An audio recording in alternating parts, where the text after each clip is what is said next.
Queridos hermanos, que el Señor les bendiga. Un placer saludar a la Iglesia de Dios, Santuario de Adoración, en la zona 19, San Francisco 2, en Guatemala, desde el templo, el púlpito de la Iglesia El Alfarero Ministries en Dallas, Texas. Un gozo estar con ustedes en este aniversario, celebrando con ustedes los años que el Señor les ha dado como iglesia. Saludar con mucho aprecio y agradecer a los pastores, hermano Jaime y hermana Reina Contreras, por este privilegio de compartir con ustedes. Esta iglesia no es nueva para mí. Yo vi el origen de esta iglesia, tuve el privilegio de diseñar el templo pequeño, que era un pequeño teatro que se tenía en San Francisco, y recuerdo que fue una experiencia muy linda participar con el pastor en ese entonces, hermano César Reyes. Y ahora ustedes están en un nuevo santuario, un nuevo lugar que no tengo el gozo de conocer, pero seguramente habrá la oportunidad. Por ahora, un placer participar, y quiero invitarles a abrir sus Biblias en el capítulo 5 del libro de Josué. Vamos a leer del verso 9 al verso 12, 4 versos. Y vamos a estar meditando en esta ocasión el desafío para la iglesia en tiempos de crisis, un tema que nuestros hermanos han asignado, que me pareció muy relevante, muy importante. La palabra dice: entonces el Señor dijo a Josué: hoy he quitado de ustedes la afrenta de Egipto. Por eso se llamó el nombre de aquel lugar Gilgal hasta el día de hoy. Los hijos de Israel, dice el verso 10, acamparon en Gilgal y celebraron la Pascua el día 14 del mes primero al atardecer en las llanuras de Jericó. Y el verso 11, al día siguiente de la Pascua, en ese mismo día comieron del producto de la tierra, panes sin levadura y espigas tostadas. Y yo quiero que presten mucha atención a esta oración que viene en el verso 12. Y el maná cesó al día siguiente, cuando comenzaron a comer del fruto de la tierra. Los hijos de Israel nunca más tuvieron maná. Más bien, ese año ya comieron del producto de la tierra de Canaán. Palabra del Señor. Yo quiero que incline su rostro por un momento y vamos a orar. Señor, pedimos que tu espíritu, tu presencia pueda estar con nosotros hablando a través de este medio virtual, desde esta ubicación. Señor, yo quiero bendecir a la iglesia, bendecirles por el trabajo que a través de los años han realizado, y que la presencia tuya siga con ellos, con sus pastores, sus ministros, las personas que sirven. Que la presencia tuya esté allí, Señor, y que la palabra que vamos a predicar pueda ser relevante en un tiempo de crisis como el que estamos viviendo el día de hoy. En el nombre de Jesús oramos, pido tu unción, que tu Espíritu Santo pueda hablar a tu iglesia. Por Cristo Jesús oro, amén y amén. Hermanos queridos, cuando estaba pensando en este pasaje y especialmente el tema que me asignaron, hay una expresión con la que yo quiero empezar, una cita de un filósofo neoyorquino que murió a finales del siglo pasado. Y él nació en la ciudad de Nueva York, Eric Hoffer. Interesante, lo que él dijo es esto: en tiempos de cambio, los que están abiertos al aprendizaje se adueñarán del futuro, mientras que los que creen saberlo todo estarán bien equipados para vivir en un mundo que ya no existe. Interesante. Abiertos al aprendizaje en tiempos de cambio, se adueñan del futuro. Los que creen saberlo todo están bien equipados para vivir en un mundo que ya no existe, que no es real. Uno de los desafíos más grandes en la sociedad y que enfrenta una sociedad es cambiar, sobre todo cuando aquello que trae cambio va a transformar totalmente la forma de operar, la forma de pensar, la forma de actuar, los valores, los parámetros que sirven para evaluar dicha sociedad. Y cuando una situación como esta pasa, sociológicamente hablando, se le llama un cambio de paradigma. Es la forma más apropiada del concepto de un cambio de paradigma. Y cuando un paradigma cambia, cuando toda la sociedad o un grupo muda sus valores, muda sus realidades, las leyes, los principios que lo gobiernan, estamos enfrente a un cambio de paradigma. Se da también junto a este cambio de paradigma la necesidad de cambiar la mentalidad, la manera de ver al mundo. Se le llama cosmovisión. La iglesia no está exenta de esto, hermanos, porque somos parte de la sociedad, parte del mundo, y los procesos que afectan a la sociedad nos afectan a nosotros, además de los procesos internos que siempre ocurren. Nunca, yo puedo decir esto con certeza, nunca nos habíamos enfrentado, al menos en el tiempo que llevo de vivir, a una realidad que creíamos imposible. Por ejemplo, que nos pudiéramos, o mejor dicho, que no nos pudiéramos reunir en nuestros templos. ¿Alguna vez usted se imaginó? Cuando vino el terremoto hace muchos años en Guatemala, tuvimos que salir de los templos temporalmente. En el caso nuestro, ahí en la Iglesia de Dios de la zona 5, el templo quedó de pie y todos nos reunimos ahí. Teníamos temor cuando venían las réplicas, pero estábamos ahí. Pero nunca nos imaginamos que tendríamos que abandonar nuestros templos. Y venía a mi mente la crisis que los cristianos en la ex Unión Soviética, 70 años de opresión, pero a pesar de eso, ellos se podían reunir, se reunían en bosques, temperaturas bajo cero, aún hacían bautismos, había un agujero en el hielo. Los hermanos en China se reúnen clandestinamente, pero se reúnen. Pero en esta ocasión, la iglesia se ha visto impactada por una pandemia que literalmente ha evitado que nos podamos reunir. Ese es un cambio.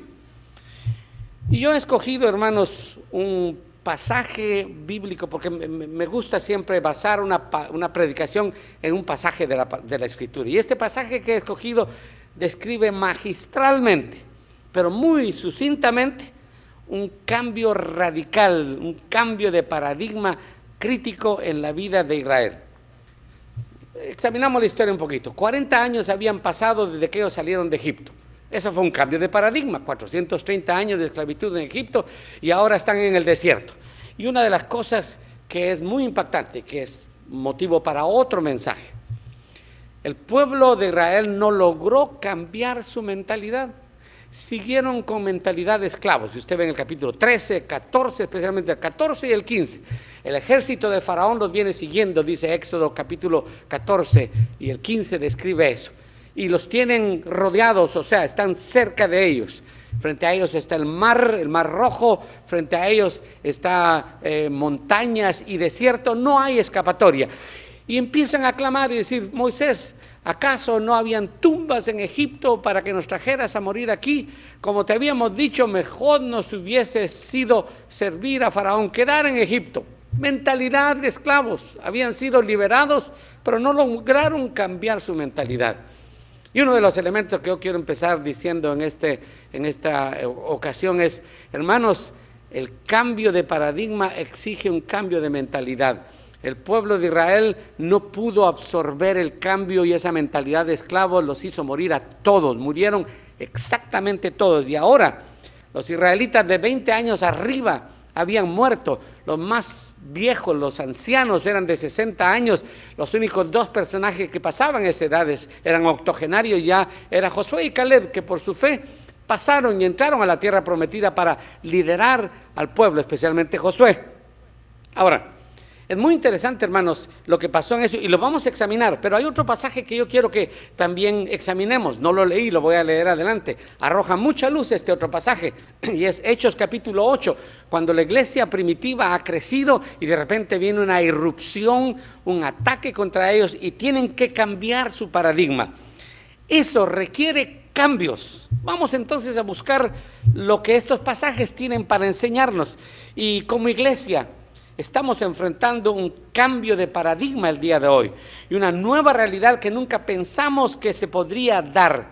No sabemos cuánto dure, no sabemos qué consecuencias, qué secuelas quedarán. Se habla de una recesión o una depresión económica. Hay muchas consecuencias que van a haber. Yo quiero dejar este pensamiento en ustedes. La nueva realidad que la iglesia enfrenta tiene implicaciones importantes y es a la vez un desafío y una oportunidad.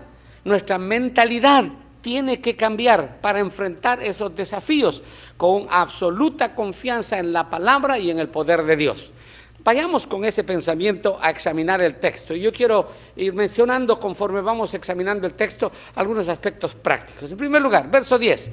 Los hijos de Israel acamparon en Gilgal y celebraron la Pascua a los 14 días del mes, por la tarde en los llanos de Jericó. Y al otro día, de la Pascua dice, comieron del fruto de la tierra, los panes sin levadura y el mismo día espigas nuevas tostadas. Esta celebración de la Pascua, voy a dejar el verso 12 para leerlo adelante. Era una celebración para recordar la obra redentora de Dios, los había sacado. Habían pasado 40 años y ellos no habían celebrado la Pascua, y ahora 40 años después, cuando el pueblo, la generación que había muerto, más de 600,000, y es curioso, hermanos, y un detalle, un paréntesis ahí, la cantidad de personas que entraron a la tierra prometida fue exactamente, casi por una diferencia pequeña de 1,000 y algo, la cantidad de personas que murieron volvieron a nacer, como que Dios sabe calcular. Los que estaban entrando ahora son 600,000 y resto. Y están frente a un desafío. Y en el 14 del mes primero, que era entre marzo y abril, están celebrando la liberación, porque la Pascua era eso, un recordatorio de cuando se sacrificó un cordero y la sangre fue pintada en los dinteles y el ángel destructor pasó y el pueblo de Israel fue liberado no solamente de la esclavitud férrea, dura que tenía Egipto sobre ellos, sino fueron liberados para adorar al Señor. La generación que fue al desierto no le entendió, murieron todos, y de 20 años arriba estamos ahora frente a una nueva generación. Es muy interesante, hermano. Se parece mucho a lo que estamos viviendo ahora. Hay toda una nueva generación que ha nacido después del año 2000, la llamada la generación Z, los últimos, gente con tecnología. Es todo un reto, es todo un desafío. Y el recordatorio de la Pascua para esta generación era recordar lo que Dios había hecho, un elemento importante en la vida de la iglesia. Ahora, cuando esa celebración viene para recordarle a esta nueva generación que Dios los había liberado, y se realiza, se describe anteriormente el rito de la circuncisión en la mayoría de ellos, porque no eran circuncidados, el pacto que Dios hizo con Abraham, que puso como señal la circuncisión, ahora se está firmando en esta nueva generación. En otras palabras, principios y valores que existen siguen permanentes. Eso es muy importante. Los cambios de paradigma no necesariamente cambian los principios. La palabra de Dios sigue siendo la misma, Dios sigue siendo el mismo, al final lo vamos a mencionar, el Espíritu Santo sigue siendo el mismo, Jesucristo es el mismo de ayer, de hoy, por los siglos, pero hay un cambio. El verso 12, mire cómo dice el verso 12, y el maná cesó el día siguiente. Desde que comenzaron a comer del fruto de la tierra, y los hijos de Israel nunca más tuvieron maná, sino que comieron de los frutos de la tierra de Canaán aquel año. Hermanos, esa pequeña expresión, el maná cesó el día siguiente, realmente es un cambio brutal. El pueblo de Israel ahora comía por primera vez el fruto de la tierra, algo que ellos no habían sembrado, pero que estaba esperándolos como provisión. Este era el inicio de una nueva etapa en la cual se marca por esa expresión, el maná cesó. Hay otras versiones, la Nueva Traducción Viviente dice, el maná dejó de caer. La Nueva Versión Internacional dice, desde ese momento dejó de caer maná. Las implicaciones de esta pequeña expresión eran brutales. Pues lo que esperaba el pueblo de Israel al entrar a la tierra era totalmente diferente a la vida que habían llevado por 40 años. Y yo quiero que examinemos eso, hermanos. Recuérdense, los principios están ahí. Pero ahora todo va a cambiar. Yo quiero que lo analicemos así rápidamente. En lo físico, en lo material, entraban a una región que tenía diversos climas y diversas configuraciones. Había montañas, valles, ríos, lagos, y ofrecían a Israel grandes oportunidades. Era como describía Moisés, una tierra que fluía leche y miel. Era la tierra de la promesa. Ya no era el desierto. Ahora, todo eso, hermano, fascinante, pero usted verá el desafío. En lo económico, el segundo aspecto, hasta ahora el pueblo había sido, por decirlo así, un pueblo colectivista, es decir, cada mañana se levantaban, recogían el maná que estaba regado en el desierto, lo cocinaban, comían, y al día siguiente lo mismo, nunca faltaba. Ahora tendrían que preparar, ahora era diferente lo que venía. Tenían que preparar la tierra, tenían que sembrar la tierra, tenían que cuidarla, tenían que cuidar los frutos, cosecharlos, los frutos, y apilarlos o guardarlos en silos, en los lugares, en las bodegas que iban a tener. Todo estaba cambiando. La economía no estaría más basada en colectar las bendiciones del Señor. Ahora les tocaría cultivar, trabajar y cosechar. Esto, por supuesto, implicaba agregar a sus vidas nuevos conocimientos, nuevas habilidades. Muy importante eso, hermano. Nuevas habilidades, como ahora. Imagínense usted, ¿cuándo íbamos a imaginar que yo puedo estar en la ciudad de Dallas, Texas, predicándole a ustedes en la ciudad de Guatemala este día domingo, celebrando el 9º aniversario? Tenemos que agregar a nuestro conocimiento, no podemos quedarnos atrás. Una de las cosas más asombrosas es la capacidad, y yo digo esto, gracias a Dios que nos ha dotado de la capacidad de adaptarnos y enfrentar nuevos desafíos. Muchas veces tenemos literalmente que reinventarnos. Él nos ha dado la llamada resiliencia, y este es un concepto físico, pero también psicológico. No importa que venga el vendaval, imagínese usted una palmera que es doblada, pero vuelve a tener su propia estructura. Y la iglesia es así, ¿no? Dios nos ha dado como seres humanos esa capacidad, esa resiliencia. O sea, cambios económicos. Había cambios físicos, geográficos, cambios económicos, pero también en lo social. Por 40 años y antes por 430 años que habían morado en la tierra de Gosén, de alguna manera el pueblo de Israel se había mantenido monolítico. No obstante, ahora el paradigma nuevo iba a ser diferente. Serían regados en la tierra prometida, en 12 territorios asignados a las tribus. Hay que especificar aquí, los levitas iban a vivir en la parte de afuera de las ciudades, pero la tribu de José, que se dividía en Efraín y Manasés, iban a recibir porciones de tierra, de tal manera que habían 12 tribus que estarían próximos, pero no estarían juntos. Hermanos, habría que gobernar diferente. Ahora tendrían que nombrar gobernadores, jueces, y los levitas y las personas que guiaban espiritualmente serían los líderes. Sería mucho más complejo y complicado el gobernar, y demandaría gran sabiduría e inteligencia. Cambios radicales. En lo religioso, hermanos, la configuración del culto de Israel alrededor de Moisés como líder espiritual y alrededor del tabernáculo como el lugar de reunión ya no estaría ahí. La proximidad ya no estaría, la proximidad religiosa. Ahora estarían diseminados fuera de la tutela espiritual de Moisés y los líderes que con él estaban. La tendencia sería que cada uno haría lo que considerara apropiado, pues la organización ritual sería más complicada, y eventualmente Dios iba a escoger un centro, un lugar donde el pueblo vendría para adorar, que fue el templo. Espiritualmente hablando, hermano, lo otro era religioso. En la presencia del arca de Dios en medio del campamento y del tabernáculo era muy importante. Era la morada de Dios en medio de su pueblo. Era un Dios Jehová que caminaba, que peleaba con su pueblo. Y la presencia de la Shekinah, la nube de Dios, simbolizado de alguna manera al Dios Trino. Imagínense usted, el Padre estaba en el arca. El tabernáculo era el símbolo del Hijo que vino a morar con nosotros, y el Espíritu Santo la Shekinah. Ahora ellos tenían la responsabilidad de buscar a Dios y desarrollar una espiritualidad que ya no estaba basada en la religiosidad cúltica y litúrgica del tabernáculo, sino tendrían que empezar a amar a Dios, a cumplir la Shema de Deuteronomio capítulo 6 y versos 4 al 9. Oye, oh Israel, Jehová vuestro Dios, Jehová uno es, y amarás al Señor tu Dios. Esa sería la base. En obediencia basada en amor, el pueblo serviría. Ahora, esto era un cambio. El sistema ritual seguiría vigente a través de las fiestas solemnes, y eventualmente el pueblo tendría un lugar donde adorar en el templo. Ahora, hay una expresión en la parte del medio del verso 12. Y el pueblo nunca más, y si usted recuerda como lo vuelvo a leer, y dice, desde que comenzaron a comer del fruto de la tierra, después que dice que el maná cesó, el fruto de la tierra, y los hijos de Israel nunca más tuvieron maná, sino que comieron de los frutos de la tierra de Canaán aquel año.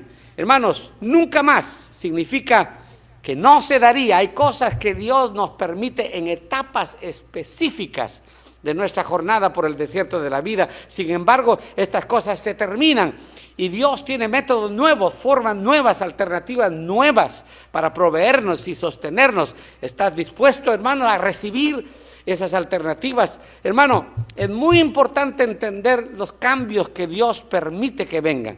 Nunca más significaba que había terminado una etapa de recoger y ahora ya no era solamente de recibir, sino de trabajar, de aprender nuevas metodologías, de aprender nuevos sistemas, no solamente en la agricultura, sino en la ganadería, en la administración, etcétera. Era todo un desafío y el pueblo tenía que estar listo. La pregunta que yo hago, hermano, el tiempo que estamos viviendo nos está desafiando a crear nuevas alternativas, nuevas maneras. Y yo quiero que tengamos esto en mente. Un segundo pasaje. Después yo voy a hacer una serie de resúmenes en esto. Un segundo pasaje, capítulo 8 del libro de los Hechos, el verso 1, el contexto. En el capítulo 6 y el capítulo 7, Esteban es lapidado, o sea, es apedreado. Pablo está cuidando la ropa de los que apedrean a Esteban. Y hay todo un cambio, inicia una persecución. Y el verso 1 del capítulo 8, mire cómo dice. Y Saulo consentía en su muerte. En aquel día hubo una gran persecución contra la iglesia que estaba en Jerusalén.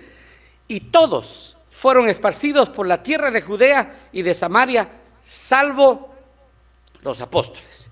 Y hombres piadosos llevaron a enterrar a Esteban e hicieron gran llanto sobre él.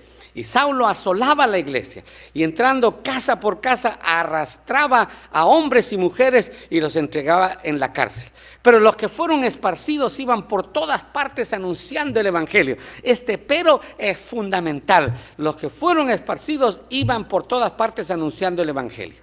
Ahora, déjeme hacer un resumen breve de las características de esta iglesia primitiva a la cual nos estamos refiriendo. La iglesia de Jerusalén, que era la única que había, se había acomodado. El crecimiento, fabuloso, asombroso. Era realmente una mega iglesia. Yo considero que por lo menos 10,000 personas habían, porque se habla de 3,000 en el primer mensaje de Pedro, luego 5,000 en el segundo mensaje, y cada día se añadía a la iglesia los que habían de ser salvos. Fácilmente podríamos hablar de 10,000 personas.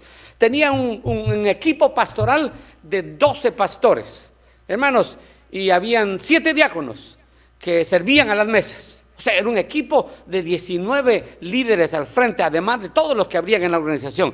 Tenía una gran bendición material, hermano, pues la gente, según el capítulo 5, se volcaban trayendo sus propiedades y sus bienes, y de pronto era una iglesia no pobre, sino una iglesia con potencial financiero para ayudar a los demás.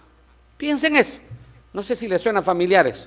Organizativamente, era una iglesia que requirió el nombramiento, además de los 12 pastores, de 7 diáconos, porque administrativamente empezaron los conflictos. Era una iglesia con temas de interculturalidad.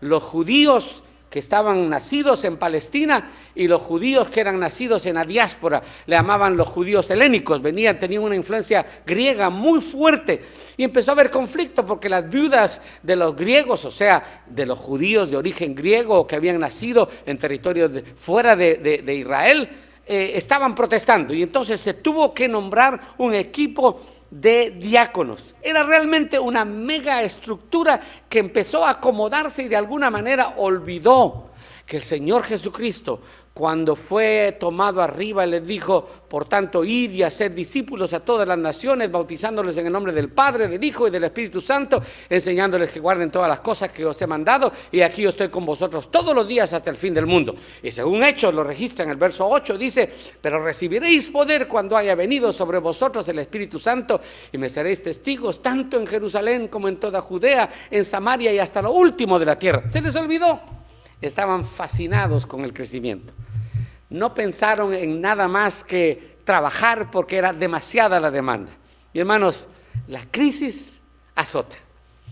Yo quiero decirles, hermanos, cuando la iglesia se empieza a acomodar, la iglesia muchas veces tiene que ser sacudida. Y yo creo que esta pandemia que estamos viviendo es un sacudión, es un movimiento que Dios está mandando. En el año 76 tuvimos un terremoto y, hermano, la guerrilla y toda la fuerza que había socialmente luchando en Guatemala hizo que la iglesia creciera. En la década de los 70 y los 80 el crecimiento fue asombroso, hermano, porque la iglesia fue sacudida. Nos hemos acomodado de nuevo, estamos tan cómodos, no solo en Guatemala, en todo el mundo.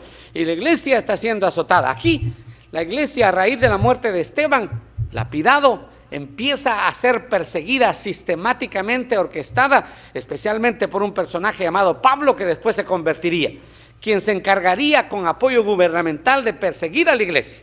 El verso 1 dice: Saulo consentía en su muerte, en la de Esteban, y en aquel día hubo gran persecución contra la iglesia que estaba en Jerusalén, y todos fueron esparcidos por la tierra de Judea, de Samaria, salvo los apóstoles. Interesante, no voy a comentar en eso. Los apóstoles quedaron en Jerusalén, como el tronco, como la base, pero el resto de gente salió. Es interesante, hermano, que la iglesia compuesta de gente que había recibido la unción del Señor, hermano, ahora habían muchos judíos de la diáspora que estaban saliendo de Jerusalén, algunos de ellos regresando a sus lugares de origen. Y mire usted lo que empieza a pasar. Aquellos que regresaban se convierten en evangelistas, en misioneros, los que llevarían las buenas nuevas. Y oiga esto, hermano, ellos empezarían realmente a ser los que llevarían las buenas nuevas de salvación hasta lo último de la tierra. Dios tuvo que permitir eso, hermano. Cuando Dios permite una situación como la que estamos viviendo, hay algo y tenemos que aprender y tenemos que estar dispuestos a cambiar nuestros métodos, nuestra manera de ver las cosas, nuestra cosmovisión y sobre todo nuestra mentalidad. Ahora mire el verso 4. Pero los que fueron esparcidos iban por todas partes anunciando el evangelio. Y este es un verdadero inicio de un paradigma nuevo, un avivamiento evangelístico misionero, en el cual la gran comisión de Hechos 1:8 me serán testigos tanto en Jerusalén, Judea, toda Judea, Samaria y hasta lo último de la tierra. Hermanos, empieza a darse.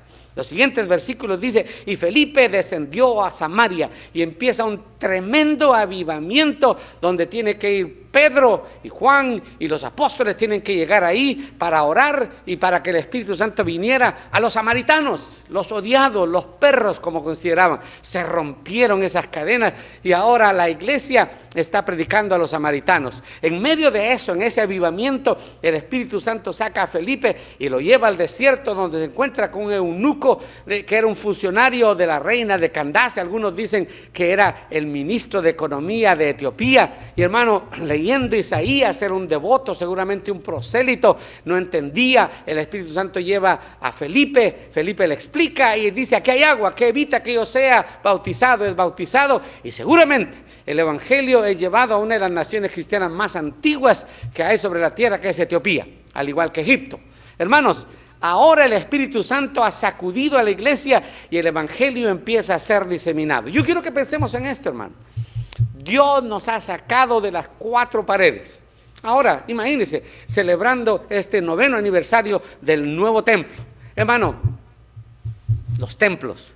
Yo estoy predicando una serie ahora a mi iglesia, hablando de cuando el hombre trató de atrapar a Dios en 4 paredes, en un templo, en un santuario. Hermanos queridos, estamos aprendiendo ahora que el santuario más hermoso que hay es nuestra vida, porque somos templo del Espíritu Santo y nuestros hogares, nuestras familias. Dios nos está enseñando cosas nuevas. Ahora, permítame hacer una aplicación de estos 2 pasajes. El primero, cambio de paradigma, transformación completa, una nueva generación que entra, que tiene que entender lo que está pasando, el desafío de la iglesia ahora. Y el segundo pasaje, una iglesia que es sacudida y que es sacada de Jerusalén para que lleve la crisis. No lo sorprende, sino al contrario, van.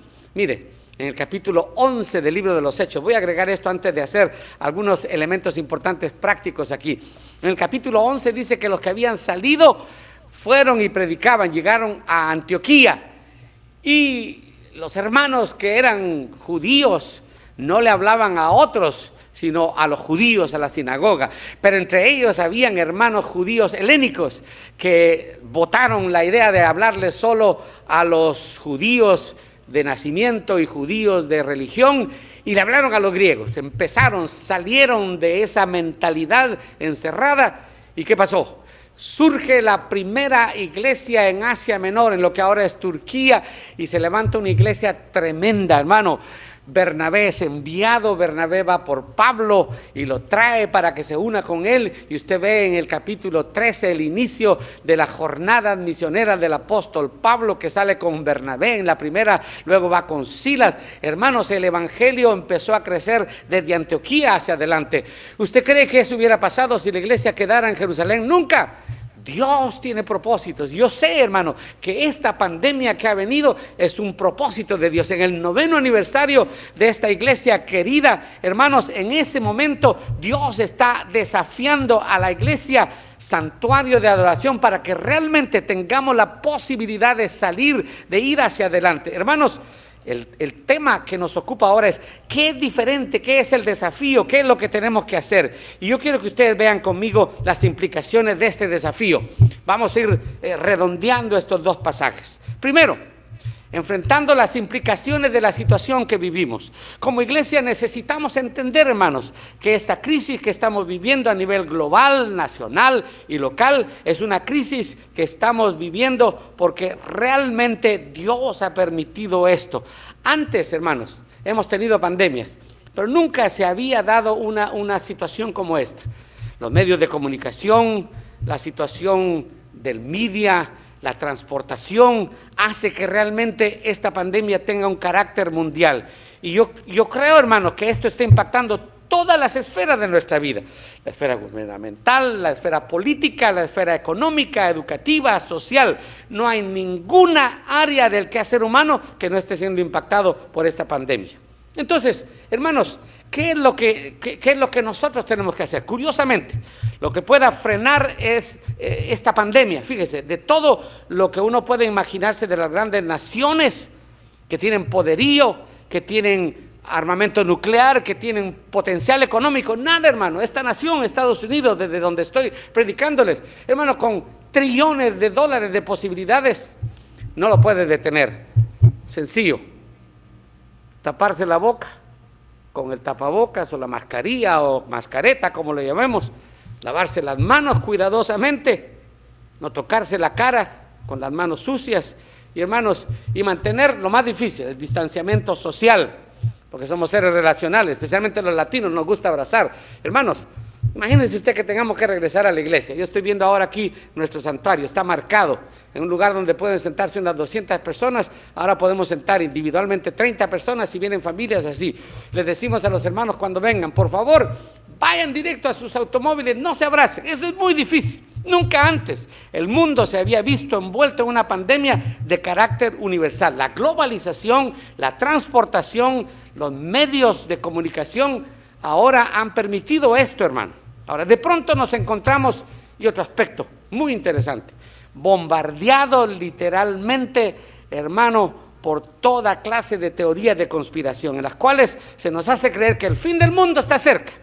Y nos falta quien se atreva a calcular. Los más aguzados dice, el Señor viene. Oía uno que dice, a finales del 2000, otros del 2020, otros dicen a finales o mediados del 2021. Hermano, el Señor no nos mandó a nosotros a calcular. Él nos dijo, prepárense, estén listos. Vivimos hoy bajo un bombardeo literal de varios elementos. Primero, nos bombardean las noticias falsas, o lo que llaman fake news en inglés, noticias manipuladas por los medios de comunicación que a su conveniencia y dependiendo su adhesión política, nos dan lo que ellos quieren darnos. En segundo lugar, estamos siendo bombardeados por esas teorías de que se llaman teorías de conspiración. La vacuna, que Bill Gates, que esto, que el 666, que nos van a meter un chip. Hermano, son adelantos científicos que están preparando, seguramente, y yo reconozco eso, hermano. Yo le decía a un hermano, el escenario que vivimos ahora se parece tanto a lo que el Señor Jesucristo describía como algo que va a ocurrir. Pero hermanos, tenemos que estar preparados. El Señor Jesucristo dijo, no les toca a ustedes saber las sazones que el Padre ha puesto en su sola potestad. Lo que nos toca a nosotros es estar preparados. Ahora, déjenme mencionar brevemente varios elementos que son importantes a considerar en los cambios. Primero, es necesario entender que estamos entrando a una nueva etapa. Las circunstancias nos han obligado a salir de las cuatro paredes y volver a los hogares. No sabemos qué impacto esto tendrá en la vida de la iglesia, no sabemos el impacto espiritual, social o emocional que producirá. Lo que sabemos es que el cambio ha venido y es un nuevo paradigma. Tenemos que estar ajustados a esta nueva realidad, cambiar nuestras estrategias. Yo podría mencionar varias cosas que nosotros estaremos haciendo, pero ustedes seguramente tendrán la capacidad de crear cosas nuevas. Hermanos, estemos preparados para cambiar. En segundo lugar, tenemos que entender que los métodos van a cambiar. No podemos seguir haciendo lo mismo. El gran científico genio Einstein decía, es una locura estar haciendo lo mismo y esperar resultados diferentes. Tenemos que cambiar. ¿Sabe una cosa que me parece a mí muy interesante, hermano? El altar se ha revertido hacia el hogar, el altar familiar, construir en nuestras casas nuevos altares a Jehová. Ahora tenemos la oportunidad de estar en casa desde las 6 de la tarde en Guatemala hasta las 6 de la mañana, o no sé si ha cambiado la hora, o 5 de la mañana, estar recluidos en casa. Hermano, padres, familias, aprovechar para levantar de nuevo el altar familiar. Yo decía recientemente a la iglesia, una de las cosas que a mí me marcaron como hijo de Dios, como ministro, no fue los títulos, no fue nada, es que papá nos enseñó siempre, no hubo un momento que estuviera él con nosotros, y aún nosotros casados, con hijos, etcétera, el altar familiar, un tiempo para leer la Biblia, un tiempo para orar. Hermanos, cosas sencillas como taparse la boca, como lavarse las manos, como estar distanciados, pero esto es más importante aún, el altar familiar, recuperar los valores, hermanos, que yo le digo, es muy importante enseñarle a nuestros niños a temer a Dios. En tercer lugar, no podemos seguir, como se dice, business as usual. No, hermano, negocio como siempre, no vamos a poder volver a lo mismo, sería un error grave. Tenemos la oportunidad de empezar a practicar nuevos modelos de ser iglesia. Nosotros los pastores ahora somos verdaderos obispos, o sea, sobreveedores, supervisores de los pastores que hay en las casas. Qué tremenda oportunidad para los padres de crecer en su liderazgo familiar, de ser verdaderamente sacerdotes de su casa. Padres, aprovechemos esta oportunidad. Tomemos por fe el liderazgo espiritual de nuestra iglesia. Y lo más crítico en esta nueva realidad, cambiar nuestra mentalidad, queridos hermanos. Asimilar los cambios que están viniendo, aceptar que la realidad ha cambiado. No reclame usted que por qué no podemos estar en la iglesia. Aprovechemos este tiempo, hermanos. Hay implicaciones, para cerrar, que son muy importantes en esta nueva realidad. Hermano, la verdadera iglesia se está descubriendo ahora. La que está firme y está de pie no es una iglesia que depende de las 4 paredes del templo y de una experiencia religiosa cúltica, sino es una iglesia que está vital, que está viva en los hogares. Además, los padres están tomando su rol como sacerdotes de la casa, de la familia. Ahí hay la oportunidad. Los padres se han convertido en educadores también. Hermanos, los valores básicos, las características de los individuos, lo que se llaman las competencias de carácter, las competencias blandas, esas competencias que forman al individuo, se pueden dar en los hogares. Y seguramente Dios nos está hablando claramente, y especialmente a la iglesia, de una realidad que es especial para nosotros, la relación de nosotros como iglesia con Dios, no a través de un evento religioso que se llama culto en las 4 paredes de la iglesia, sino ahora celebrando el 9º aniversario en nuestros hogares, alabando al Señor, glorificando al Señor. Hermanos, es una nueva realidad. El pueblo de Israel no pudo entender, y déjeme ir a la conclusión. Tristemente, lo que pasó con el pueblo de Israel fue penoso. Llegaron después de la muerte de Josué a una tragedia.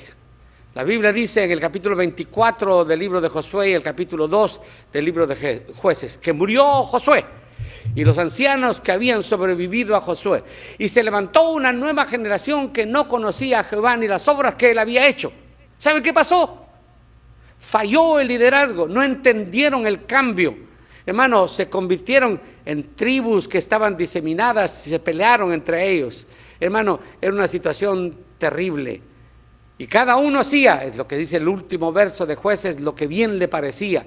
No lograron entender ese cambio de paradigma, no aprovecharon lo que Dios les dio. Y Dios tuvo que aceptar que algunas de las tribus que iban a ser sacadas de esa tierra quedaran con ellos y los afectaran de alguna manera. La idolatría empezó a entrar y viene el periodo de los jueces, que es un periodo que dura más de 1 siglo y medio. Hermano, un periodo terrible. ¿Sabe por qué? Porque no pudieron entender. Necesitamos estar listos para cambiar nuestra mentalidad y adaptarnos a una nueva realidad.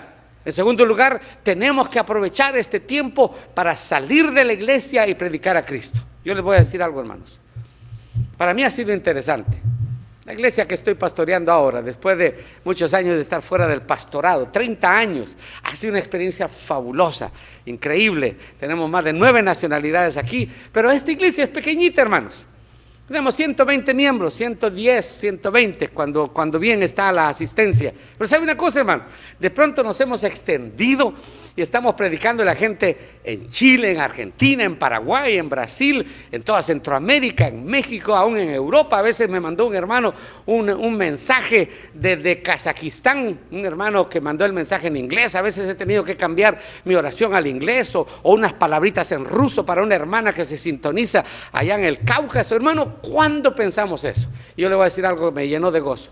Uno de los miembros de la iglesia, yo siempre estoy orando por las naciones y llevo a la iglesia en un recorrido por las naciones, y un día de esto le tocó a uno de mis hermanos orar y me alegró tanto que empezó a orar por el mundo, empezó a mencionar las naciones. Hermano, yo llevo 1 año y medio, casi 2 años de estar aquí tratando de meter en la iglesia el corazón de misiones, y poco a poco se está viendo. Hemos salido de las 4 paredes, hemos tenido que estar ayudando a muchas personas, hemos tenido la oportunidad de enviar algunas ayudas a Honduras, a Guatemala, pequeñitas, aquí mismo en Dallas, ayudando a familias que están pasando por la situación del COVID-19. Hermanos, es un tiempo de misionar. La iglesia fue sacudida en Jerusalén, los envió el Señor fuera. Concluyo. La nueva realidad que la iglesia enfrenta tiene implicaciones importantes y es a la vez un desafío y una oportunidad. Nuestra mentalidad tiene que cambiar para enfrentar esos desafíos con una absoluta confianza en la palabra y el poder de Dios. Recuérdese la frase que mencioné al principio. En tiempos de cambio, los que están abiertos al aprendizaje, a cambiar, se adueñarán del futuro. Mientras que los que creen saberlo todo, ya no hay nada que hacer, estarán bien equipados para un mundo que ya no existe. Hermanos queridos, antes de marzo o antes de abril, si me permite, la iglesia era una. Después de marzo, abril de este año, no seremos los mismos. Les garantizo, hay cambios que vamos a hacer. Esto debe ser, hermano, algo que tenemos que tener en mente. Debe ser hecho con absoluta confianza en la palabra de Dios y con una actitud que refleje dicha confianza. Hermanos, cuando la iglesia se ve en crisis y enfrenta las crisis, generalmente la iglesia se multiplica, especialmente porque sale de su hábitat natural, religioso, cúltico, y se extiende a las naciones. Iglesia, ustedes no tienen 9 años, yo sé que tienen 9 años de estar en el nuevo templo, pero yo recuerdo, en el año 80, posiblemente tendrán 30, 40 años, yo recuerdo ese tiempo cuando la iglesia empezó. Hermanos, es una iglesia madura ya, que tiene que tener una mentalidad local, un corazón local y una visión global, una iglesia que se extiende, que no piensa solamente con las gringolas en lo que tenemos acá. Hermanos queridos, es tiempo de cambiar las cosas que nunca cambian, y esto es lo que quiero cerrar. Hay cosas que nunca van a cambiar, que están ahí, los valores, los principios, mejor dicho, los principios. 1, Dios está en su trono, nunca sale de ahí, está sobre el mundo, Él está en control. No se preocupe, hermanos. ¿Sabe una de las cosas más terribles ahora? El miedo está matando a mucha gente. Hermanos, estamos bajo la sombra protectora del Dios Todopoderoso. En segundo lugar, Hebreos 13:8 dice: Jesucristo es el mismo de ayer, de hoy y por los siglos. Él está allí, Él está con nosotros. Y finalmente, esa Shekinah gloriosa, esa presencia del Espíritu está con nosotros. El Padre, el Hijo, el Espíritu Santo, el Dios Trino, está a nuestro lado para ayudarnos a enfrentar esta nueva crisis. Iglesia querida, Dios nos invita el día de hoy, en este 9º aniversario de nuestra nueva sede, a confiar en Él, a esperar en Él, a hacer de nuestras casas verdaderos santuarios de adoración. No el templo, hermanos. Esos templos se van a quedar, hermanos, en nuestro santuario de adoración, en casa, en nuestra familia, los sacerdotes, los padres, los educadores, las madres, hermanos, una nueva realidad. Que Dios nos ayude y que su Espíritu Santo esté con nosotros. Iglesia, quiero que hagamos una oración. Que usted se una conmigo diciendo: Señor, en medio de este tiempo de crisis y de cambios, yo quiero ser un instrumento para la gloria tuya. Únase conmigo.